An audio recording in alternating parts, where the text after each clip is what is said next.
Cher vous, alors bienvenue et merci beaucoup d'écouter ce premier enregistrement vocal.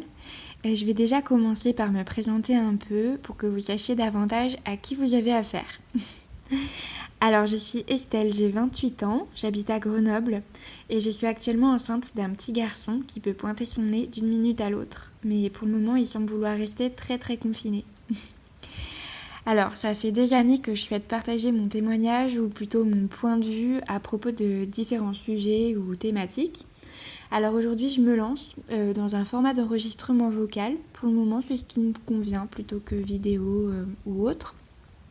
Je trouve qu'on peut quand même ressentir ou véhiculer des émotions et une intention qu'on veut partager rien qu'avec le son de la voix. Donc j'espère que pour vous aussi, c'est le cas. Alors, une des choses que je vais apporter et qui m'est apparue tout à l'heure lorsque j'échangeais sur un groupe WhatsApp avec des personnes qui font partie de mon entourage, que je côtoie assez régulièrement. En fait, ce qui survient, c'est que j'ai une approche assez tranchée, assez vive de la façon dont on traite les autres et donc forcément de la façon dont on se traite soi-même. Je suis passionnée de développement personnel. Je lis beaucoup, j'écoute beaucoup de choses à ce sujet, j'échange beaucoup avec des amis à propos de ça. Et je pense que du coup j'ai un point de vue qui dénote avec une grande partie de ce qui est proposé sur tous les réseaux ou dans le milieu du développement personnel en général. Donc mon fil conducteur, c'est l'énergie du cœur, de l'amour, ça c'est clair. Mais cette énergie, je la mets en place plutôt par une rigueur et une non-complaisance. J'y vais pas par 4 chemins. Donc voilà, peut-être que ça pourra faire écho à d'autres personnes ou venir en soutien ou aider quelqu'un qui chemine. Enfin voilà, j'ai très envie de partager avec vous des étapes que j'ai pu traverser ou des expériences que j'ai vécues. Ces dernières années ont été très difficiles pour moi, mais aussi et surtout très formatrices. Et là, en fait, j'ai l'impression d'arriver au sommet d'une montagne. Si je regarde en arrière, je vois comme un point d'horizon avec tout le chemin parcouru.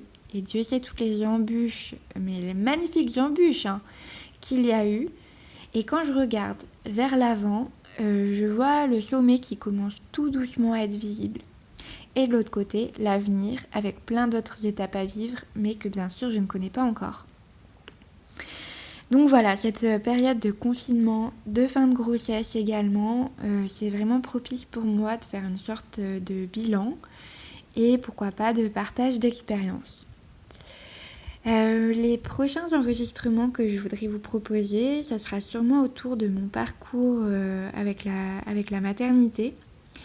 Le fait d'avoir été enceinte et confinée, donc dans ces temps de pandémie au niveau mondial, le rapport que j'ai entretenu avec le monde médical, les découvertes que j'ai pu faire, du coup les prises de position que j'ai pu développer au cours des derniers mois et dernières semaines.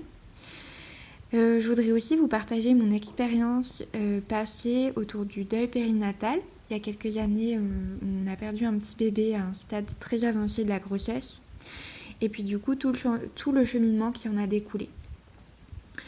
Voilà, donc j'ai très envie de partager avec vous des sujets qui habituellement font très peur, qui peuvent paraître sombres ou noirs ou intimes ou tabous.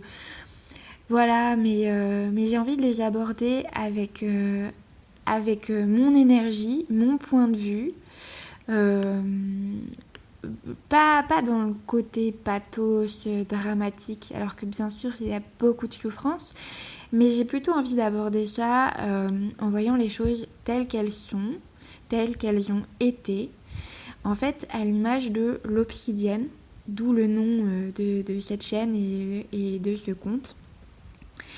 Je voudrais vous partager en fait ma philosophie de vie qui trouve vraiment son équilibre en fait entre la lumière, tout ce qui est joyeux, le feu, la joie, enfin toutes ces choses qui m'animent beaucoup.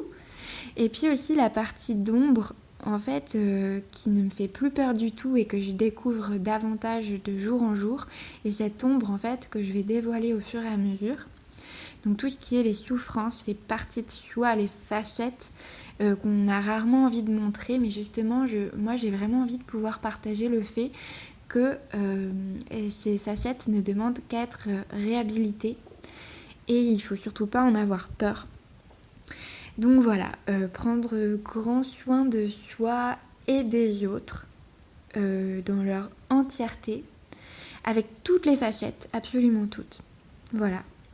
Donc merci beaucoup d'avoir écouté jusque-là. Je vous souhaite une excellente journée et je vous dis à très très bientôt.